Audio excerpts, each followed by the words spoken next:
Hello students, आज हम फिर से लेकर आए हैं क्लास 9th का साइंस 2 चैप्टर नंबर 9, जिसमें हमारा लेक्चर नंबर 10 कंटिन्यू है। आज इसमें हम पढ़ने वाले हैं ठोस कचरे के दुष्परिणाम। मतलब कि कचरे अगर ज़्यादा हो जाते हैं तो उसके क्या क्या गलत परिणाम या दुष्परिणाम हमें या हमारी प्रकृति को झेलना पड़ता है, उन सब चीज़ों के बारे में पढ़ेंगे। तो वीडियो को लास्ट तक ज़रूर देखिएगा। चैनल को लाइक शेयर सब्सक्राइब कीजिए, अगर नए हैं तो जो है सब्सक्राइब कीजिए और अपने फैमिली फ्रेंड्स और टीचर्स अदर टीचर्स को जो हिंदी मीडियम के उनको शेयर कीजिए। तो चलिए देखते हैं यहाँ पे ठोस कचरे के क्या क्या परिणाम होते हैं। यहाँ पे शॉर्ट फॉर्म में देख सकते हैं कि सजीवों की विविधता पर परिणाम। विविधता मतलब कि जो सजीव हैं, जो प्रकृति में अन्य जीव रहती हैं, उनके बायोडाइवर्सिटी जैविक विविधता जो होती है उनके जीवन पर उसका परिणाम पड़ता है। कचरे से बहुत सारी बदबू आती है जिससे हमारा दिमाग डिस्टर्ब होता है, और भी इससे जहरीली गैसें निर्मित होती हैं जो वायु को प्रदूषित करती हैं। प्रकृति के सौंदर्य का विनाश होता है। मतलब जैसे सुंदर गार्डन है, अगर वहाँ पे थैली कचरे, बिस्किट के पैकेट्स, चॉकलेट्स के पैकेट्स ना हो, अगर वो क्लीन हो तो अच्छा सुंदर दिखता है। अगर वहाँ पे बहुत सारे कचरे हों तो वो अच्छा नहीं दिखता। इसका एक और एग्जांपल्स है, जैसे आप समुद्र के किनारे बीच पर चले जाइए, वो अगर साफ़ सुथरा है तो अच्छा दिखता है। तो प्रकृति के सौंदर्य का भी अगर कचरा ज़्यादा हो जाता है तो दुष्परिणाम होता है। वायु प्रदूषण बढ़ता है, जल प्रदूषित होता है, मृदा यानी मिट्टी यानी कि ज़मीन प्रदूषित होती है, और बहुत सारे रोगों का प्रसार होता है। मतलब रोग बहुत तेज़ी से बढ़ते हैं। तो ये होता है ठोस कचरे के दुष्परिणाम, मतलब कि इससे हानियाँ होती है। अब ये ठोस कचरे के व्यवस्थापन क्यों ज़रूरी है, मतलब इसको मैनेज क्यों करना चाहिए। पहला पॉइंट है कि पर्यावरण प्रदूषण की रोकथाम तथा परिसर की स्वच्छता के लिए। मतलब हमारा जो पर्यावरण है, हमारी प्रकृति है, वो दूषित ना हो, इसलिए इसको रोकना चाहिए। और हमारा जो परिसर है, हमारी सोसाइटी है, वो सुंदर और साफ़ सुथरी रहे। दूसरा पॉइंट है कि ऊर्जा निर्मित तथा खाद्य निर्मित और उससे रोजगार निर्मित के अवसर उपलब्ध कराना। अगर हम कचरे को सही तरीके से व्यवस्थित करेंगे तो इन्हीं कचरों से जो है ऊर्जा का निर्माण किया जाता है, एनर्जी फॉर्मेशन होता है, खाद्य निर्मित किए जाते हैं, खाद वगैरह, और लोगों को ये सब करने में रोज़गार भी मिलता है और चीज़ें फिर से यूटिलाइज हो जाती हैं, रीयूज़ हो जाती हैं।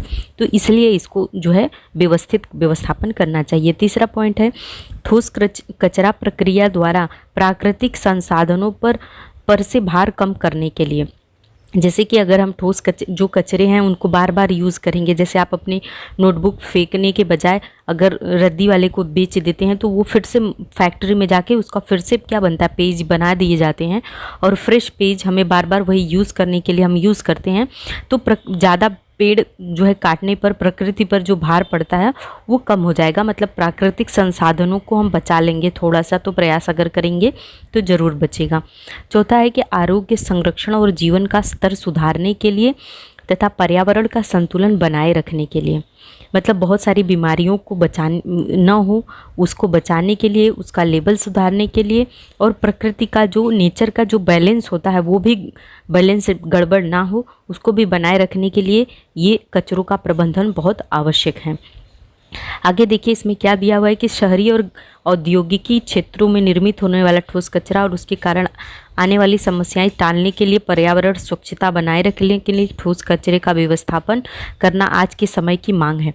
कहने का मतलब है कि शहरों में सबसे ज़्यादा कचरे होते हैं, और वहाँ पे जो फैक्ट्री हैं, जो कंपनी है, ये सब चीज़ों से जो कचरे निकलते हैं, उनसे होने वाली समस्याओं को अगर टालना है और प्रकृति को, पर्यावरण को, अपनी सोसाइटी को अच्छा साफ़ सुथरा बनाना है तो मैनेज करना कंपलसरी है, आज की ज़रूरत है। यह साध्य करने के लिए उत्पादन प्रक्रिया कार्यक्षम बनाकर कूड़े की निर्मित कम होगी।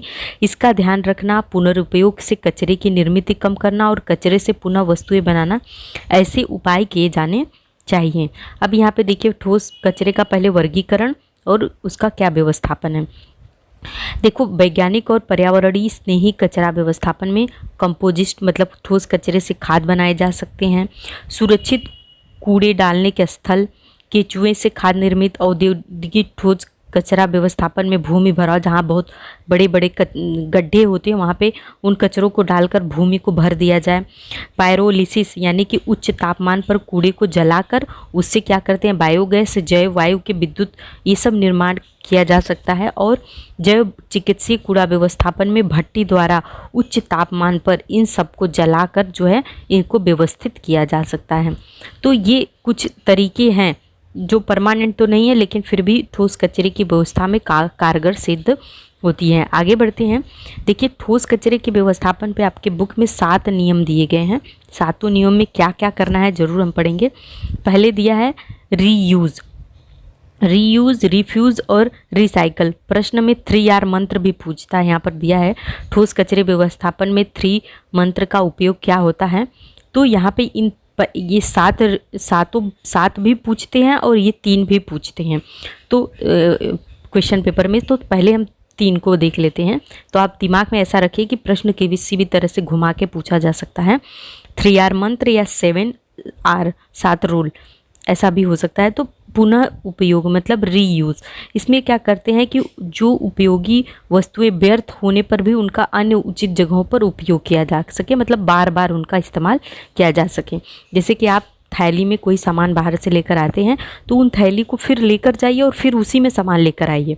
ये नहीं कि फिर से नई थैली खरीद ली जाए, नए प्लास्टिक खरीद ली जाए, तो इसको रीयूज़ बोलते हैं। उसके बाद उपयोग से इनकार, कोशिश कीजिए कि प्लास्टिक और थर्माकोल जो कभी भी विघटनशील नहीं है, जो कभी डिज़ोल्व ही नहीं होती हैं, उनको यूज़ ही ना करें। उनको उसकी जगह पे आप जूट का बना या कपड़े का बना बैग, थैला इस्तेमाल कीजिए। इन सब चीज़ों का उपयोग करने से ही इनकार कर दीजिए, मना कर दीजिए।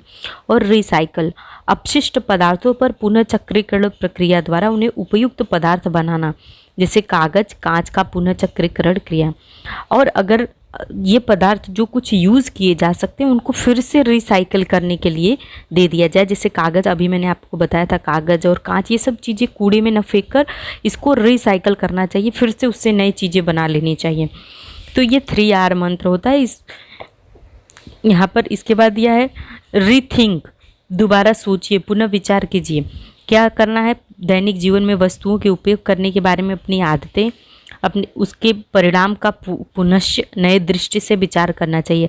अगर आपकी आदत खराब है, आप थैलियाँ बार बार यूज़ करते हैं, तो आप उस पर विचार कीजिए प्रकृति के संदर्भ में, अपने आने वाली नई जनरेशन के लिए, और उसके बाद इस्तेमाल कीजिए। और अगर आपकी आदत अच्छी नहीं है तो उसको बदलिए।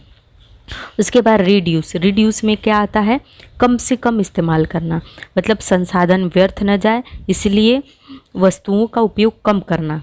ठीक है। पुरानी वस्तुओं का पुनः उपयोग करना, अनेक व्यक्तियों को मिलकर एक वस्तु का उपयोग करना, उपयोग में लाओ और फेंको प्रकार की वस्तुओं का उपयोग टालना चाहिए। जैसे सबसे बेस्ट एग्जांपल है आपका, एक पेन खरीदते हैं आप, अगर पेन की ऐसा लेते हैं जिसमें रिफ़िल डाल दिया जाए, तो आपको बार बार पेन खरीदने से बेहतर है कि आप रिफ़िल खरीदिए और उसमें डाल दीजिए। यूज़ एंड थ्रो वाली पेन अगर आप खरीदते हैं तो आप कहीं ना कहीं प्रकृति को हानि पहुंचाते हैं और चीज़ों को जो है रीयूज़ नहीं कर पाते हैं। तो यही यहाँ पे कहने का मतलब है कि ऐसी चीज़ों का चुनाव कीजिए जो है बार बार यूज़ किया जा सके। और उसके बाद संशोधन यानी कि रिसर्च करना, वर्तमान उपयोग से बाहर हुई अपशिष्ट पदार्थ फिर से उपयोग कैसे ला जा सके, इस बारे में रिसर्च करना चाहिए कि जो चीज़ें हमने यूज़ कर ली हैं अब वो व्यर्थ हो चुकी हैं, इसको फिर से कैसे इस्तेमाल किया जाए, इसके बारे में सर्च कीजिए, अपने दिमाग से सोचिए और कहीं इधर उधर नज़र निगाह दौड़ाइए। जो लोग दोबारा यूज़ करते हैं उनसे पूछिए और फिर उसका संशोधन कीजिए। उसके बाद नियमन या जन जागृति, मतलब कि public awareness, regulate and public awareness, मतलब लोगों को जागरूक कीजिए, कचरे इधर उधर न फेंके जाएं, अगर फेंके जाते हैं तो कानून की क्या व्यवस्था है, उसके क्या नियम है, उसके तहत उन्हें कैसे कैसे दंड या फाइन भरने पड़ सकते हैं, और खुद कीजिए और दूसरों को भी ऐसा करने के लिए प्रेरित कीजिए। तब जाके हमारी प्रकृति, हमारी सोसाइटी जो है सही तरीके से कार्य करेगी। यहाँ पे देखिए, यहाँ पे 3R का वही चीज़ मैंने अभी बताया था, रिड्यूस, रीयूज़ एंड रिसाइकल, ये 3R नियम होते हैं। जैसे चॉकलेट, बिस्किट, आइसक्रीम और ठंडे पदार्थों के प्लास्टिक और रास्ते पर या खुली जगहों पर न फेंककर योग्य कूड़ेदान में जाना चाहिए। उसके बाद प्लास्टिक की थैलियों का उपयोग नहीं करना चाहिए। इसे पर्याय रूप कपड़े की थैलियाँ, पुरानी साड़ियाँ, चद्दरें, पर्दे इनका उपयोग कर बनाई हुई थैलियों का उपयोग करना चाहिए। कागज़ के दोनों ओर लिखना चाहिए। ग्रीटिंग कार्ड्स, गिफ्ट पेपर का पुनः उपयोग करना चाहिए। टिश्यू पेपर का बिल्कुल भी उपयोग न करें, उसकी जगह रुमाल का उपयोग करें और अगर गंदा होता है तो उसे फिर से साफ कर लें।